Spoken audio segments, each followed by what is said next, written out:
Formal nang binuksan ng San Carlos City Police Station ang Amputi Layag Lounge, isang pasilidad na magsisilbing lugar para sa kapulisan at komunidad. Itinuturing itong simbolo ng pagkakaisa at serbisyong nakatuon hindi lamang sa seguridad, kundi maging sa kapakanan ng mga alagad ng batas at kanilang mga kaagapay sa komunidad. Yan ang balitang hatid ni Police Corporal Rafi Veloria.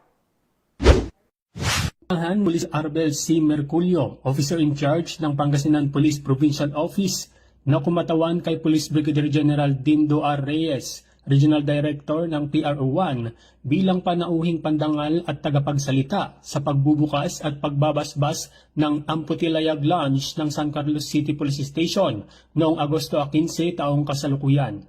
Naisakatuparan ang proyektong ito sa inisyatiba ni Police Lieutenant Colonel Eliazar C. Idolmo, Hepe ng San Carlos City Police Station at sa suporta ng lokal na pamahalaan ng San Carlos City, kung saan nirenovate at mas pinaganda pa ang mess hall at kusina ng istasyon bilang pagpapakita ng malasakit sa kapakanan at moral ng mga tauhan nito.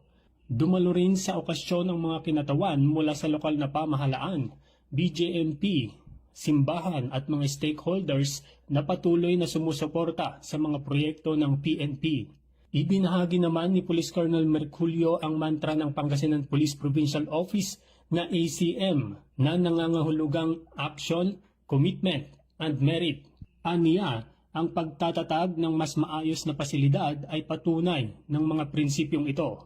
Aksyon sa pagpapabuti ng lugar ng trabaho, commitment sa kapakanan ng mga tauhan, at merit sa pagpapanatili ng kahusayan sa paglilingkod. Ang Amputi Layag Lounge ay hindi lamang isang lugar ng trabaho, kundi isang simbolo ng dedikasyon sa organisasyon at sa komunidad. Nagtapos ang programa sa isang tradisyonal na budol fight na pinagsaluhan ng mga opisyal at panauhin.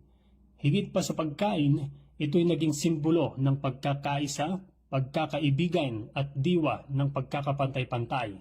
Isang paalala na sa paglilingkod sa bayan, ang kapulisan ay isang pamilya na may iisang misyon at adhikain. Mula dito sa Ilocos Region, ako ang inyong PNN correspondent, Police Corporal Rafi Veloria, alagad ng batas, tagataguyod ng Balitang Pulis.